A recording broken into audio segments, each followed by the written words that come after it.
2022년 또 이웃을 위한 아침 기도회 셋째 날에 오신 모든 분들을 환영합니다. 우리는 지난 이틀 동안 전도의 주제를 함께 살펴보고 있는데요. 특별히 전도의 주체에 대해서 함께 살펴보았습니다.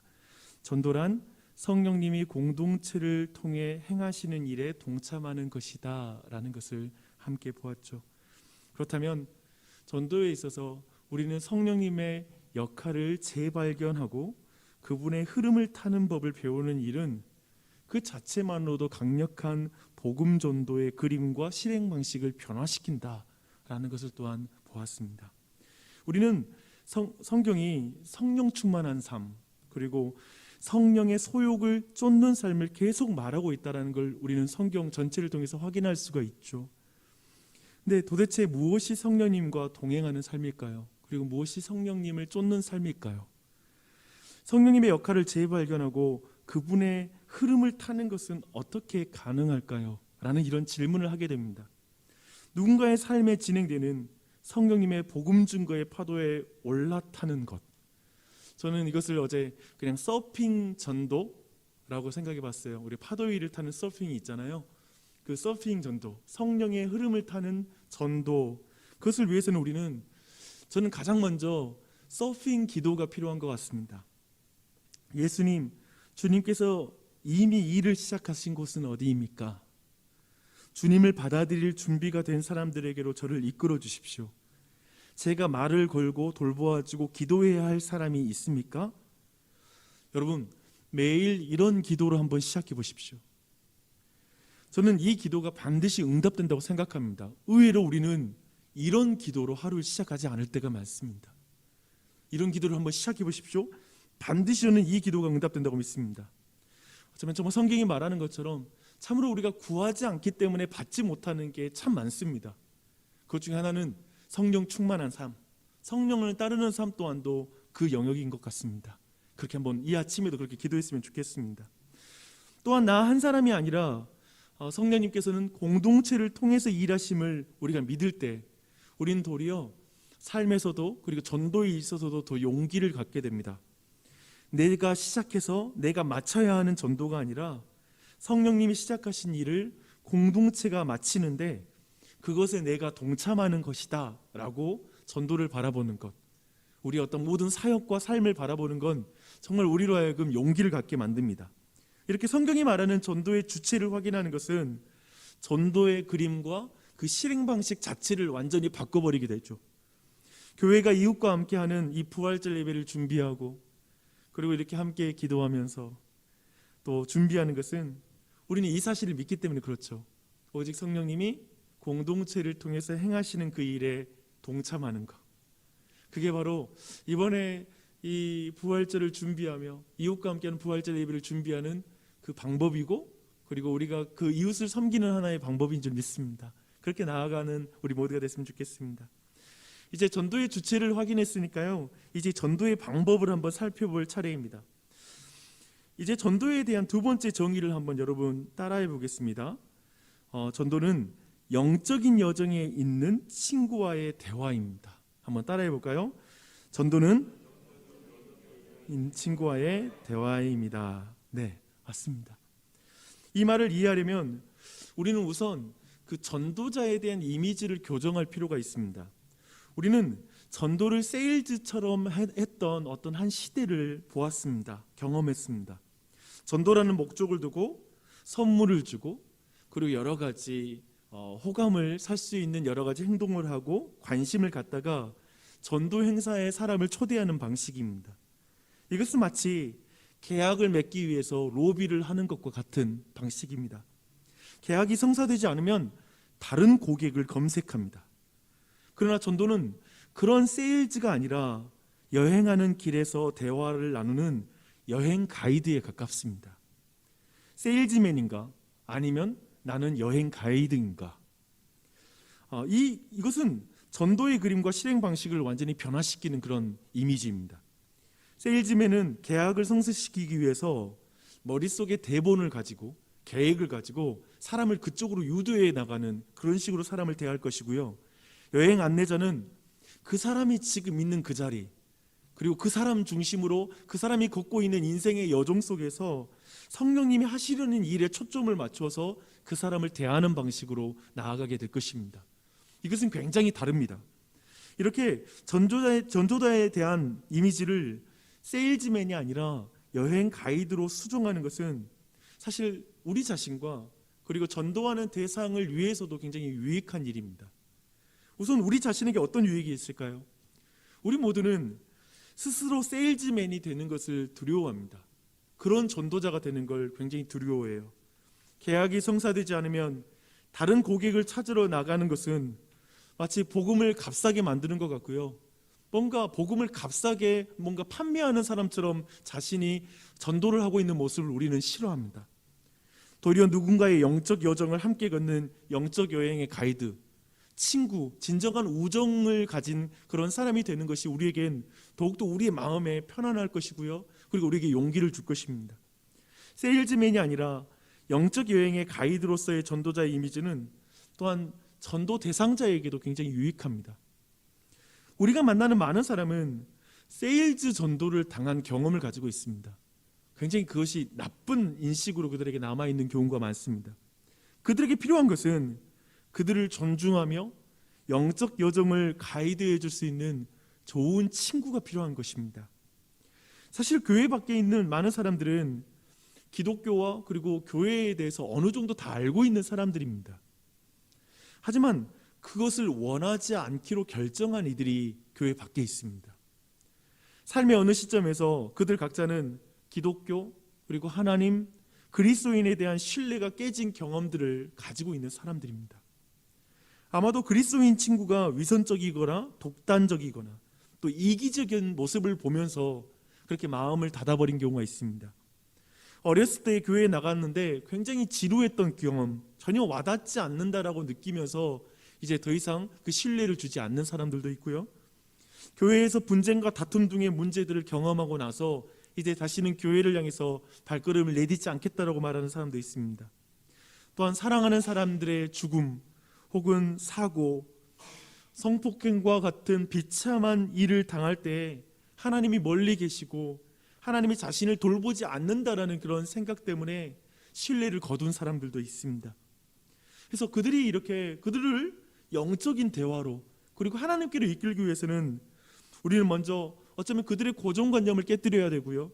그리고 무너진 신뢰를 회복해야만 그들이 이제 복음의 대화로 예수님께로 나아올 수가 있는 것이죠. 그래서 우리는 반드시 사람들의 신뢰에 대한 질문을 다루어야만 되고요. 이 신뢰가 회복되는 과정은 세일즈맨으로서는 도저히 회복할 수가 없습니다. 그저 그 영적 여행의 가이드, 그들이 걷는 그 길에 좋은 친구로서 우정 가운데 그들을 인도할 수 있다는 것입니다.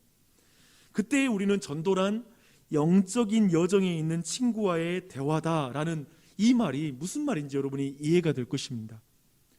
여러분, 이제 그런 어떤 친구들, 이런 친구로서 여러분 이제 어떤 대화를 해야 될까요? 그게 오늘 주제입니다. 교리가 아니라 이야기를 나누십시오. 특별히 오늘 특송을 계획하지 않았는데, 의도하지 않았는데 교리반에서 이제 특송을 했는데요. 제목이 흥미롭죠. 교리에서 이야기로 나아가라는 것입니다. 이 말이 무슨 말인지 오늘 말씀을 통해서 한번 살펴보겠습니다. 예수님께서 길을 가실 때 한 맹인을 만나게 됩니다. 제자들은 이 사람을 두고 교리적인 접근을 하게 됩니다. 이 사람이 맹인으로 난 것은 누구의 죄로 인함입니까? 자기니까? 그의 부모니까? 라는 이런 접근을 하는 것이죠. 그러나 예수님께서는 이 맹인을 두고 신학적인 논쟁에 빠지지 않으십니다. 예수님은 악의 문제에 대해 철학적 대답을 주는 것보다 악의 직면에서 치유와 사랑의 능력을 발휘하는 것을 선택하십니다. 그걸 더 중요하게 생각하세요. 예수님은 지금 맹인을 두고 책임 소재를 따지고 고난에 대한 교리적인 설명을 하는 것이 아니라 고난에 빠진 사람에게 하나님이 하시는 큰 일을 나타내는 것에 관심을 갖는 거예요. 하나님이 이에게 행하실 큰 일이 있다. 거기에서 초점을 두는 것이죠. 예수님은 이제 땅에 침을 뱉어 진흙을 만드시고 그것을 눈먼 사람의 눈에 바른 뒤에 그 근처의 샘으로 가서 씻게 하십니다. 그래서 치유하시죠. 근데 이 방식도 굉장히 재미있어요. 그렇죠? 흥미롭습니다. 사실 예수님께서는 지금 주전 900년경에 있었던 한 이야기와 연결시키고 있는 것입니다. 나병으로 고통받고 있었던 나아만 장군을 이제 엘리사가 요단강에 보내어서 씻었을 때 그의 몸에 있던 나병이 치유되었던 그 이적과 연결시키는 것이죠. 그래서 지금 오늘 본문에 나오는 이 눈먼 남자의 입장에서 보면 스스로는 도저히 치유받을 수 없는 나아만이 엘리사의 말씀을 듣고 순종하여 요단강에 가서 씻었을 때 치유된 것처럼 이제 예수님의 말씀을 듣고 순종하여 실로암에 가서 이제 그가 씻으면 그가 치료되는 그 역사를 경험하는 것입니다. 이렇게 보십시오. 예수님은 맹인을 교리가 아니라 성경의 이야기와 연결시켜 줍니다. 나아만과 연결시켜 주세요. 흥미로운 것은 또 치유 이후에 일어나는 이야기에도 이 교리에서 이야기로 나아가는 동일한 구조를 또 우리가 볼 수 있게 됩니다. 13절로 이어지는 내용인데요. 이제 여기에 바리새인들이 등장합니다. 바리새인들은 치료받은 사람을 두고 교리적으로 또 접근합니다. 예수님이 진흙을 이겨서 눈을 뜨게 하는 그날이 안식일이었거든요. 그래서 이 문제를 걸고 넘어지는 것이죠.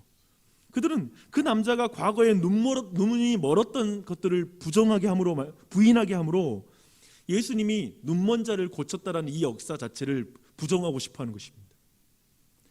예수님은 안식일을 어긴 사람일 뿐이라고 생각한 것이죠. 그들이 가진 교리로 예수님을 판단한 것입니다.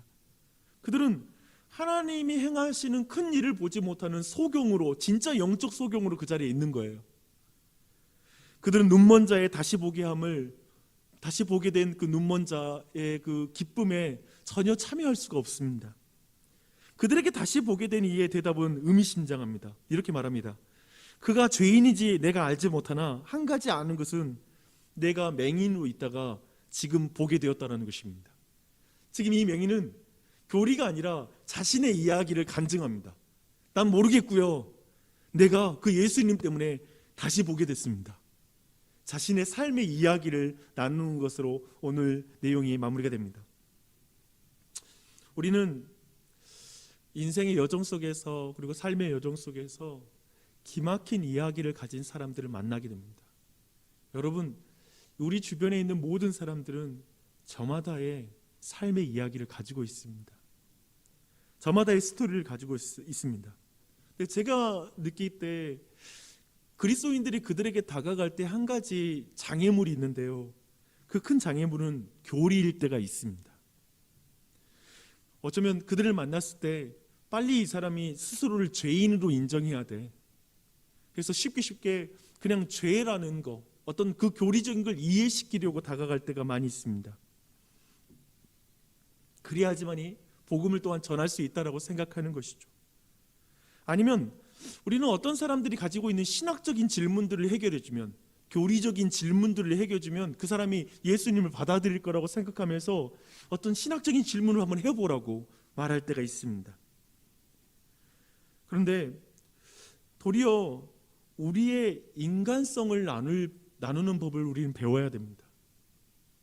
우리의 인간적인 삶의 문제, 고민, 우리의 이야기를 나누는 법을 배우는 것이죠.